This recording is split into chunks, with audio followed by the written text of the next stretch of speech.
Jewish Australians were barricaded inside Sydney's Great Synagogue last night after a noisy and aggressive pro-Palestinian group decided to protest on the street right outside. Just think about that. Our fellow Australians were unable to safely leave their place of worship in the Sydney CBD because of people protesting about a conflict happening on the other side of the world. The so-called activists protested outside the place of worship for nearly 3 hours, calling for sanctions against Israel and chanting "from the river to the sea," which everyone knows very well is a call for the extermination of the state of Israel. It was ugly, it was uncalled for, and for Jews in the synagogue, it must have been terrifying.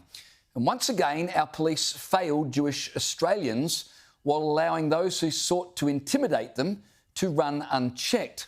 Have a look at this. Police do nothing to remove the mob chanting incendiary slogans right out the front of the synagogue, but when a Jew holds an Israeli flag outside of the Jewish synagogue, police move on the Jew for exciting the mob. From the problems and hunger that we have around the world in Shame on you!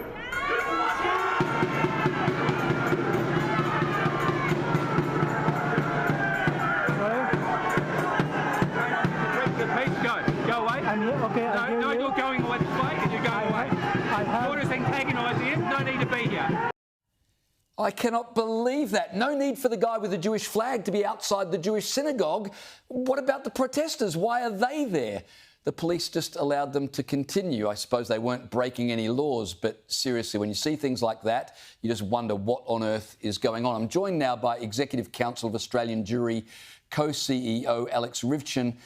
Alex, the mob claimed they were protesting against an event being held at the synagogue by the Israel Institute of Technology. Was that a fair enough excuse to camp right out front of the synagogue? Certainly not. But the event that they were protesting was the 100th anniversary of the Technion University in Haifa, one of the great institutions of higher education anywhere in the world. And the reason they were protesting that, first, it's a symbol of Israel, but also it stands for everything that they fear and hate. So the Technion was founded in 1912 by Jews in Haifa, but the protesters would have us believe that there were no Jews in the land before 1948. 20% of the students that go to that university are Arab Israelis. They would have us believe that Israel's an apartheid state. The Technion has produced groundbreaking research, particular Nobel laureates in molecular biology that have changed the way that we look at diseases. But the protesters would have us believe that Israel is a force for evil and not good. So the institution represents everything that they fear and everything that they want us to know, which is the truth of Israel. It shows again that this is a protest not against any political cause. It's a protest against values, against decency and basic truth. So, Alex, just explain to me, for the people who were inside the synagogue, I mean, they couldn't come out the front door because, one Jewish man across the other side of the road stood up so much commotion, police moved him on. So all the people inside the synagogue, the protest went for about 3 hours. Were they able to get out and get home? What happened? They had to wait it out. They were barricaded inside the synagogue and they were advised by police that it wasn't safe for them to leave. We've seen over the last 14 months and in countries around the world what these mobs can do when properly aggravated and incited. It's a dangerous situation, and that's why the police were so keen to remove the one Jewish individual. We look at that as a case of bizarre policing, the fact they targeted the Jew rather than the mob that threatened him. But ultimately, they were concerned for his safety, and it was easier to remove him. But it shows the menace and the harm posed by these mobs, and that's why for 3 hours, the people inside couldn't leave and go about their lives. And the fact that you have people in this country in this time barricaded inside synagogues, unable to go about their lives at the mercy of mobs, it's shameful. Yeah, it's absolutely outrageous. Speaking of outrageous, I want to turn to today's shocking news with Amnesty International accusing Israel of committing genocide against Palestinians in Gaza. Now, Amnesty took it upon themselves to do an investigation and released a report yesterday. Should NGOs even be getting involved in investigations like this?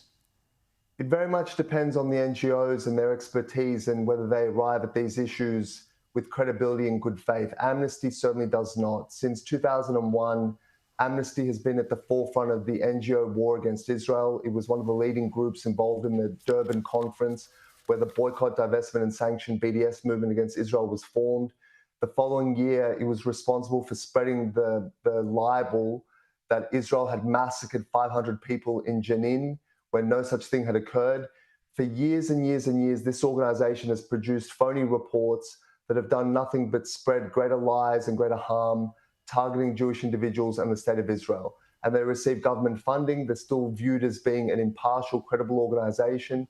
Last year, they attacked Ukraine and accused them of war crimes.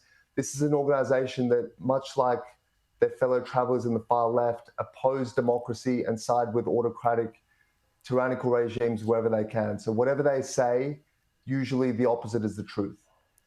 Well, Peter Dutton has said what so many of us are thinking when it comes to Labor's stance on Israel. Have a listen to his comments today. And you've got the Prime Minister, who's been the leader of the left in the Labor Party for 20 or 30 years.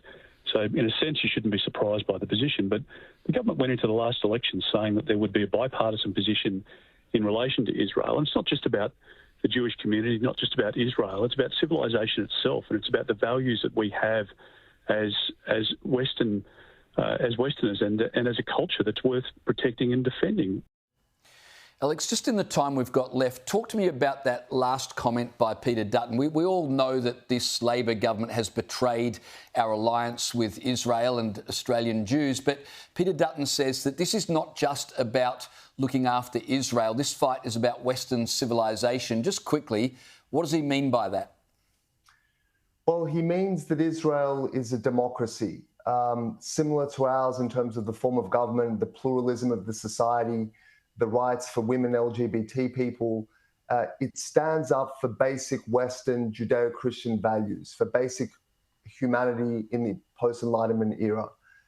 The enemies of Israel, the organizations and states that wish to destroy it, are the very enemies that we're fighting here in this country as well, that are fought all over the Western world. The Iranian regime, prescribed terror organizations like Hezbollah and Hamas. They hate Israel not because of what it does, but because of what it is, which is a Jewish state and what they view as the Islamic world. So when Israel fights, it's fighting not only for its own sake, but it's fighting for the values of the West, including in this country.